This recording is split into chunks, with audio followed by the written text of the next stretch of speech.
Hello everyone, welcome to the second chapter of supplementary book of class 7.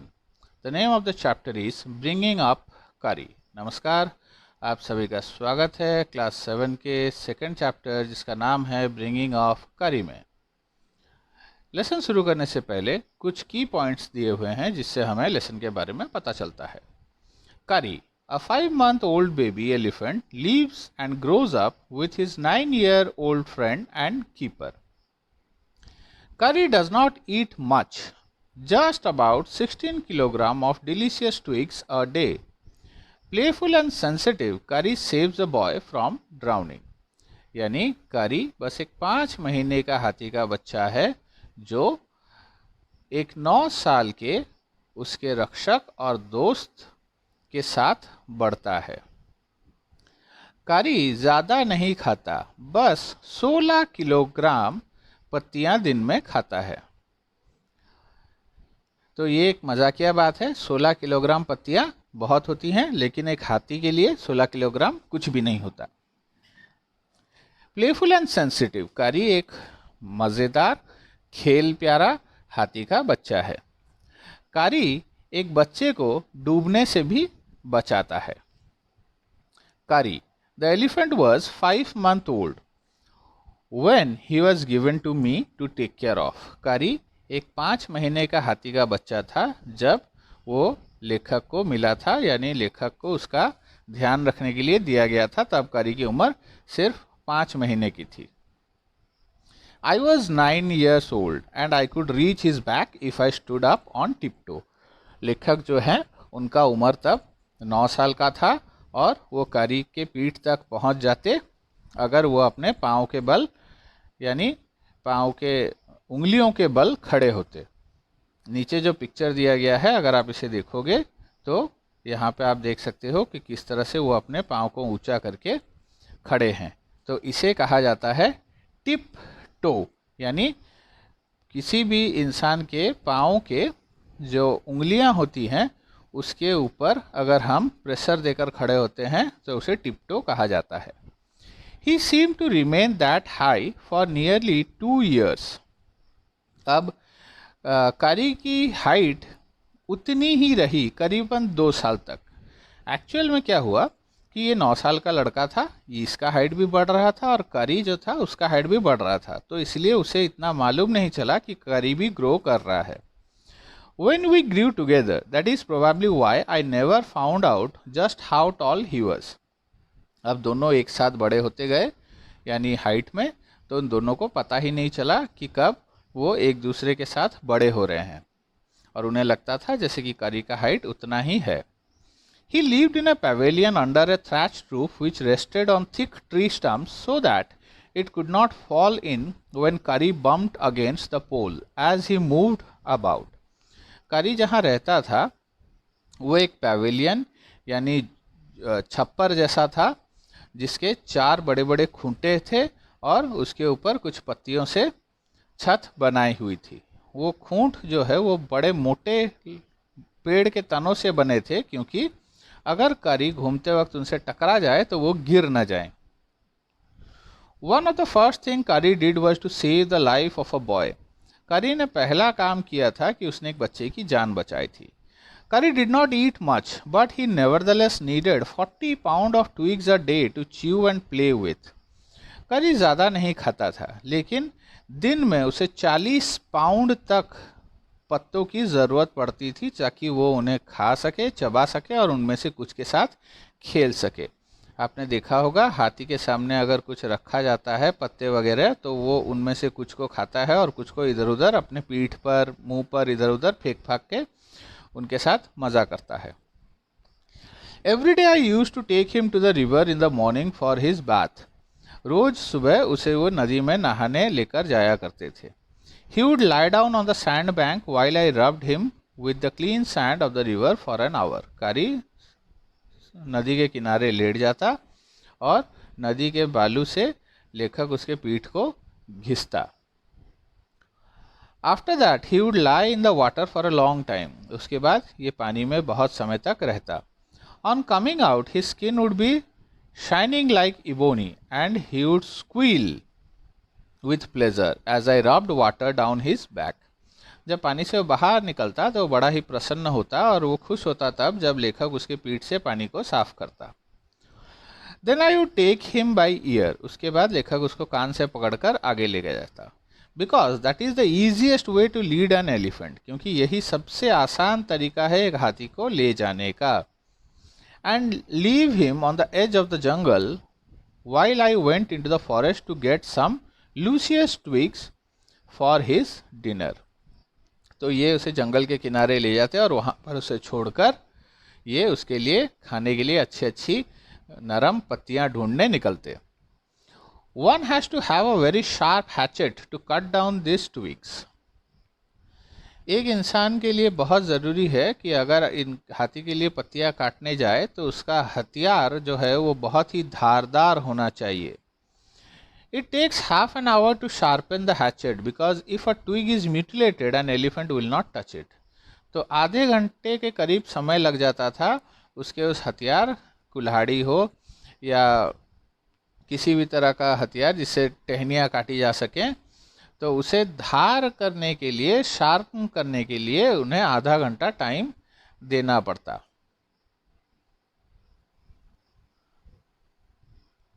क्योंकि अगर कोई भी पत्ते म्यूटिलेटेड यानी ठीक से नहीं कटे होंगे, यानी उसके जो सिरे हैं वो अगर टूट फूट गए होंगे या अलग हो गए होंगे तो हाथी उन्हें नहीं खाएगा. It was not an easy job to get twigs and saplings for curry. करी के लिए पत्ते और टहनियाँ लाना कोई मुश्किल काम से कम नहीं था. I had to climb all kind of trees to get the most delicate and tender twigs. उन्हें हर तरह के पेड़ पे चढ़ना पड़ता था और पेड़ के ऊपर जाकर नर्म पत्ते लाने पड़ते थे. He was very fond of the young branches of the banyan tree which grows like a cathedral of leaves and branches. करी को बनियान ट्री का पत्ते ज़्यादा पसंद थे. अब बैनियन ट्री जो है ये एक ऐसा पेड़ है जो बहुत बड़ा होता है और कई सालों तक ज़िंदा रह सकता है. इसके पत्ते आप अगर देखोगे किसी गुंबद जैसा शेप ले लेते हैं, टहनियाँ और पत्ते मिलकर. तो यहाँ कैथेड्रल यानी गुंबद को कहा गया है. I was gathering some one spring day in March when I suddenly heard Curry calling to me in the distance. एक मार्च दोपहर की बात थी और करी की आवाज़ अचानक से लेखक के पास पहुंचती है. As he was still very young, the call was more like that of a baby than an elephant. I thought somebody was hurting him. So I came down from my tree and ran very fast to the edge of the forest where I had left him. But he was not there. जब करी की आवाज़ सुनाई देती है तो लेखक को ऐसा अनुभव होता है कि जैसे कोई बच्चा रो रहा हो, क्योंकि करी जो था वो एक यंग एलिफेंट था और उसका चिंगाड़ जो है वो इतना शक्तिशाली नहीं था कि वो लगे कि कोई हाथी है. ऐसा लग रहा था जैसे कि कोई बच्चा रो रहा है. जैसे ही उसकी आवाज़ लेखक तक पहुंचती है, लेखक दौड़कर उसके पास जाता है और देखता है कि जहां उसने उसे छोड़ा था वो वहां नहीं है. I looked all over, but I could not find him. I went near the edge of the water. Then I saw a black something above its surface. तो वो दौड़कर पानी के पास जाते हैं और वहाँ जाकर देखते हैं कि वहाँ कुछ काला सा पानी के ऊपर तैर रहा है. Then it rose higher and it was the trunk of my elephant. उसके बाद वो काली सी चीज़ जो है वो पानी के बाहर आती है और लेखक को पता चलता है कि ये हाथी का सूंड है. I thought he was drowning. उन्हें लगा कि वो डूब रहा है. I was helpless because I could not jump into the water and save the 400 pound of him since he was much higher than I. अब लेखक जैसे ही देखते हैं और उन्हें समझ में आता है कि करी डूब रहा है, वो बड़ा ही दुखित होते हैं क्योंकि वो जानते हैं कि वो करी को किसी भी तरह से पानी से नहीं निकाल सकते, क्योंकि उसका वज़न जो है वो 400 पाउंड्स का है, यानी वो बहुत भारी है, तो वो उसे पानी से नहीं निकाल सकते. But I saw his back rise above the water and moment he caught my eyes, he began to trumpet and struggle up to the shore. और जैसे ही कारी ने अपने मालिक को देखा तो वो वहाँ से बाहर आने की कोशिश करने लगा. Then still trumping he pushed me into the water and I fell into the stream. I saw a boy lying flat on the bottom of the river. He had not altogether touched bottom but was somewhat afloat. I came to the surface of the water to take my breath and then Kari was standing. तो जैसे ही कारी उनके पास पहुंचता है उसे धक्का मारकर पानी के अंदर धकेल देता है। अब लेखक जब पानी के अंदर जाते हैं तो वो देखते हैं कि वहाँ पे एक बच्चा जो है वो पानी के नीचे डूब रहा है। वो बिल्कुल ज़मीन तक नहीं पहुँचा था, यानी पानी के नीचे जो ज़मीन होती है वहाँ तक नहीं पहुँचा था, बल्कि थोड़ा सा उसको पहुँचना बाकी था, यानी वो थोड़ा सा तैर रहा था, पूरी तरह डूबा नहीं था। तो अपनी सांस भरने के लिए वो फिर ऊपर आते हैं और देखते हैं कि कारी वहीं ऊपर खड़ा है। His feet planted in the sand bank and his trunk stretched out like a hand waiting for mine. उसके पैर जो हैं वो बालू में धसे हुए थे और वो अपनी सूंड आगे बढ़ा रहा था ताकि वो लेखक को बाहर ला सके। I dived down again and pulled the body of the drowning boy to the surface. But not being a good swimmer, I could not swim ashore, and the slow current was already dragging me down. अब लेखक जो थे ये अच्छे तैराक नहीं थे और पानी में जो था करंट था, यानी पानी के बहाव को हम करंट कहते हैं, तो पानी का बहाव उन्हें धीरे धीरे और अंदर तक लेकर जा रहा था, ये बाहर नहीं निकल पा रहे थे। Seeing us drift by the current, Kari, who was usually slow and ponderous, suddenly darted down like a hawk and came halfway into the water, where I saw him stretch out his trunk again. I raised up my hand to catch it, but it slipped. I found myself going under the water again, but this time I found that the water was not very deep. So I sank to the bottom of the river and doubled my feet under me, and then suddenly kicked the river bed and so shot upward like an arrow.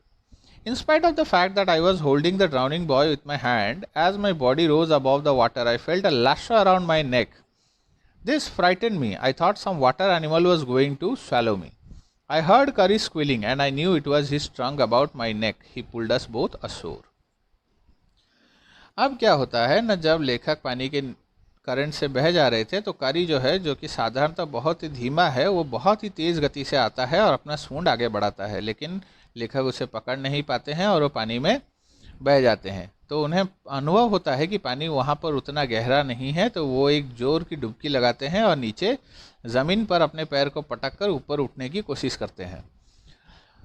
तभी उनको अनुभव होता है कि उनके गले में कुछ रस्सी जैसा चीज़ है, या कोई मोटी सी चीज़ उनके गले में लिपट रही है। तो पहले तो उन्हें डर लगता है कि शायद ये पानी का कोई जानवर है जो उन्हें खा जाएगा, लेकिन जब वो कारी की आवाज़ सुनते हैं तब उन्हें महसूस होता है कि ये कारी का सूंड है और कारी उन्हें दोनों को बाहर खींच लाता है। नाउ सम मोर की पॉइंट्स। कारी become fond of ripe bananas. He believe in self help, much to do the discomfort of his friend. With quiet dignity, Kari accepts the shielding he knows he deserves. अब कारी जो है वो केलों के लिए उसका प्यार बढ़ जाता है, और वो भी पके हुए केले। तो कारी खुद की मदद खुद कर लेता है और अपने दोस्त को बहुत ही असुविधा वाले सिचुएशन में, परिस्थिति में डाल देता है। अपना सम्मान कारी को बहुत पसंद है, लेकिन अपनी गलती होने पर वो पनिशमेंट भी लेने के लिए तैयार रहता है। अब आइए आगे देखते हैं। कारी वॉज लाइक अ बेबी। कारी एक बच्चे की तरह है। He had to be trained to be good if you did not tell him when he was naughty. उसे हमें तैयार करना पड़ता है और हमें बताना पड़ता है कि वो कब गलत कर रहा है। जैसे आप जानते हैं छोटे बच्चे होते हैं, छोटे बच्चों को हमें सिखाना पड़ता है क्या सही है क्या गलत है, कौन सा चीज़ करना चाहिए कौन सा नहीं करना चाहिए। उसी तरह से हाथी को भी सिखाना पड़ता है। He was up to more mischief than ever. अब कारी धीरे धीरे बड़ा हो रहा था तो वो बदमाशी ज़्यादा करने लगा था। For instance, one day somebody gave him some bananas to eat. Very soon he developed a great love for ripe bananas. एक घटना है कि किसी ने कभी कारी को कुछ पके हुए केले खिला दिए। अब उन केलों के लिए कारी का जो प्यार है वो बढ़ गया, यानी वो उन्हें पसंद करने लगा। We used to keep large plate of fruit on a table near a window in the dining room. One day all the bananas on that table disappeared and my father blamed the servant for eating all the fruit in the house. एक दिन की बात है जब लेखक के घर में डाइनिंग टेबल यानी खाने की मेज़ पर बहुत सारे केले रखे होते थे दूसरे फलों के साथ, वहाँ से सारे केले गायब हो गए। तो लेखक के पिताजी ने नौकरों पर इल्ज़ाम लगाया कि उन्होंने सारे फल खा लिए हैं। फिर कुछ दिन बाद, a few days later, the fruit disappeared again. This time the blame was put on me, and I knew I had not done it. It made me very angry with my parents and the servants, for I was sure they had taken all the fruit. The next time the fruit disappeared, I found a banana all smashed up in Curry's pavilion. This surprised me very much, for I had never seen fruit there, and as you know, he had always lived on twigs. अगली बार जब फल गायब होते हैं तो लेखक के ऊपर दोष डाल दिया जाता है कि लेखक ने खा लिया। लेखक को बड़ा गुस्सा आता है क्योंकि उन्होंने ऐसा कुछ नहीं किया था, उन्हें ये पता था। और उनके लिए एक आश्चर्यजनक बात ये थी कि वो कारी के जो पैवेलियन है, जो कारी जहाँ पे रहता था, वहाँ वो कुछ पिचके हुए केले देखते हैं। तो उन्हें यह बड़ा आश्चर्यजनक लगता है क्योंकि कारी हमेशा पत्तों पर ही जिंदा रहता था, उसे कभी केले नहीं दिए गए थे। Next day, while I was sitting in the dining room wondering whether I should take some fruit from the table, without my parents' permission, a long black thing, very much like a snake, suddenly came through the window and disappeared with all the bananas. I was very much frightened because I had never seen snakes eat bananas, and I thought it must be a terrible snake that would sneak in and take fruit.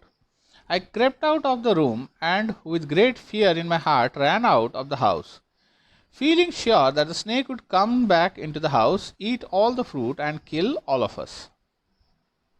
एक दिन लेखक जो थे वो अपने dining room में बैठे हुए थे और फलों की ओर देख रहे थे। उनका मन कर रहा था कि वो कुछ फल खाएं, और अचानक से तभी एक काली सी चीज़ जो सांप जैसी दिख रही थी वो आती है और सारे केलों को लेकर गायब हो जाती है।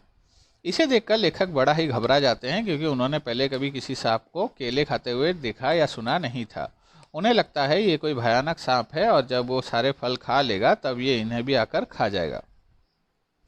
As I went out, I saw Kari's bag disappearing in the direction of the pavilion, and I was so frightened that I wanted his company to cheer me up. I ran after him into the pavilion and I found him there eating bananas. I stood still in astonishment. The bananas were lying strewn all around him. He stretched out his trunk and reached for one far away from where he was standing. That instant, the trunk looked like a black snake and I realized that Kari was the thief. अब लेखक जो हैं वो कारी को जब देखते हैं कि वो अपने पैविलियन की ओर जा रहा है, उसका सिर्फ पीछे का हिस्सा ही दिखता है, तो लेखक को लगता है कि वो अगर कारी के साथ कुछ समय बिताएं तो उन्हें आराम महसूस होगा। क्योंकि वो घबरा गए थे तो वो कारी के पीछे पीछे चल देते हैं, और जब वो वहाँ पहुँचते हैं वो देखते हैं कारी ने वहाँ चारों ओर केले बिखेर रखे हैं। और तब कारी जहाँ खड़ा था वहाँ से कुछ दूरी पर एक केला रखा हुआ था। कारी उसकी ओर अपना सूंड बढ़ाता है और वो केला वहाँ से उठा लेता है। इसे देखकर लेखक को अनुभव होता है कि जो सांप जैसी आकृति उन्होंने देखी थी वो और कुछ नहीं, कारी का सूंड है। तो कारी ही वो चोर था जो सारे केले वहाँ से चुरा लेता था। I went to him, pulled him out by the ear and joyously showed my parents that it was Kari and not I that had eaten all the fruit these many weeks. लेखक कारी के पास जाते हैं, उसका कान खींचते हैं और अपने पेरेंट्स को दिखाते हैं कि ये कारी ही था जो सारे फल खाता था, न कि वो खुद। Then I scolded him. उसके बाद वो उसे डांटते हैं। For elephant understand words as well as children. हाथी बच्चों की तरह शब्द समझ सकते हैं। And I said to him, next time I see you stealing fruit, you will be whipped. लेखक ने उनसे कहा, कारी से, कि अगर अगली बार तुम्हें चोरी करते हुए देखा तो तुम्हें मार पड़ेगी। He knew that we were all angry with him, even the servant. His pride was so injured that he never stole another thing from the dining room. And from then on, if anybody gave him any fruit, he always squealed as if to thank them. उसके बाद से उसने कभी भी चोरी नहीं की और वो हमेशा इंतज़ार में रहता कि अगर कोई उसे कुछ फल दे देता तो वो उसे खाकर बड़ा ही खुश होता और उनका धन्यवाद करता। An elephant is willing to be punished for having done wrong, but if you punish him without any reason, he will remember it and pay you back in your own coin. एक हाथी क्या कोई भी जानवर अगर उसकी गलती होती है तो आप उसे अगर पनिश करते हो, उसे डांटते हो, फटकारते हो, तो वो उसे मान लेता है। लेकिन अगर उसकी गलती नहीं होती है और आप उस पर अत्याचार करते हो तो वो ज़रूर उसका बदला लेता है या उसका फल आपको देता है। नेक्स्ट पार्ट, की पॉइंट्स। करी is fast learner, he masters all signals and sounds he is taught. There is one lesson though that an elephant takes 5 years to learn. Kari is no exception. अब कारी जो है ये बहुत अच्छा learner है, बहुत जल्दी सीख जाता है और वो बहुत जल्दी सिग्नल्स और साउंड्स को समझ लेता है। लेकिन हाथियों में एक तकलीफ होती है कि कुछ चीज़ें सीखने में उन्हें बहुत समय लग जाता है, करीब करीब 5 साल तक लग सकता है, और कारी भी इनसे अलग नहीं था। An elephant must be taught when to sit down, when to walk, when to go fast and when to go slow. You teach him these things as you teach a child. If you say dhat and pull him by the ear, he will gradually learn to sit down. Similarly, if you say mali and pull his trunk forward, he will gradually learn it to signal to walk. Kari learned mali after 3 lessons, but it took him 3 weeks to learn dhat. He was no good at sitting down. And do you know why an elephant should be taught to sit down? Because he grows taller and taller, then you would take care of him. So that when he is 2 or 3 years old, you can only reach his back with a ladder. It is therefore better to teach him to sit down by saying dhat, so that you can climb up his back. For who would want to carry a ladder around all the time? तो यहाँ कहते हैं कि एक हाथी जो है उसे बैठना सिखाने के लिए उसके कान को पकड़ के नीचे की ओर खींचा जाए, और अगर उसे धात कहा जाए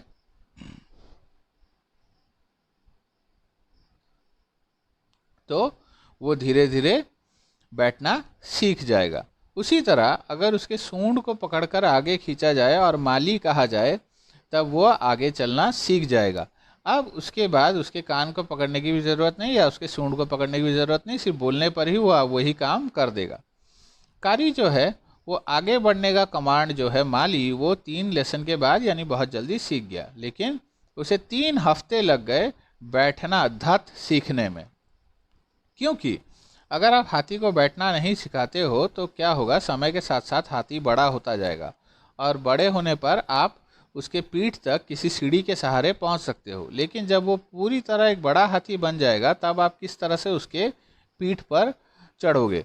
हर जगह आप सीढ़ी लेकर तो घूम नहीं सकते, इसीलिए उसे बैठना सिखाने की ज़रूरत है। The most difficult thing to teach an elephant is the master call. He generally takes 5 years to learn it properly. The master call is a strange hissing, howling sound as if a snake and a tiger were fighting each other. And you have to make that kind of noise in his ear. And do you know what you expect an elephant to do when you give him the master call? सबसे मुश्किल काम है एक हाथी को सिखाना master call. Master call सीखने के लिए हाथी को करीब करीब 5 साल लग जाते हैं। एक मास्टर कॉल अजीब सा एक आवाज़ होता है जिसमें ऐसा लगता है जैसे कोई सांप और शेर लड़ाई कर रहे हों। आपको इस तरह का आवाज़ उसके कान में देना पड़ता है और उसके बाद वो क्या करता है ना, if you are lost in the jungle and there is no way out and everything is black except the stars above, you dare not to stay very long anywhere. The only thing to do then is to give the master call, and at once the elephant pulls down the tree in front of him with his trunk. This frightens all the animal away. As the trees come crashing down, monkeys wake from their sleep and run from branch to branch. You can see them in the moonlight, and you can almost see the stags running all direction below. You can hear the growl of the tiger in the distance. Even he is frightened. Then the elephant pulls down the next tree and next and next. Soon you will find that he has made a road right through the jungle straight to your house. अब हाथी क्या करता है, जैसे ही उसे master call सीख जाता है, मास्टर कॉल देने पर वो जंगल में अगर किसी समय रात में कोई फंस जाता है जहाँ गहरा अंधेरा हो, उस समय हाथी अपने सामने के पेड़ को उखाड़ कर नीचे फेंक देता है। और जैसे ही वो पेड़ को उखाड़ कर नीचे फेंक देता है तो जंगल में जो दूसरे जानवर हैं, बंदर हैं या दूसरे चिड़िया हैं या दूसरे जानवर हैं, वो घबरा जाते हैं उसके आवाज़ से। बंदर जो है वो एक पेड़ से दूसरे पेड़ कूदते हुए दिखाई देता है और जो दूसरे जानवर हैं वो नीचे भागते हुए दिखाई देते हैं। यहाँ तक कि दूर कहीं शेर की गुर्राने की भी आवाज़ भी आती है, क्योंकि शेर भी उस आवाज़ से घबरा जाता है। उसके बाद हाथी का काम होता है कि वो एक के बाद एक पेड़ को उखाड़ता चला जाएगा और सीधा एक रास्ता उस जंगल से आपके घर तक बना देगा, ताकि आप आराम से घर पहुंच सको। ये कहानी ली हुई है कारी द एलिफेंट से और इसके लेखक है धन गोपाल मुखर्जी। तो आपको कैसी लगी ये कहानी, कमेंट करके बताएं। अगर आपने अभी तक ये चैनल सब्सक्राइब नहीं किया है तो इसे सब्सक्राइब करें और बेल आइकन ज़रूर दबा दें ताकि आपको नोटिफिकेशन मिलते रहें। Thank you.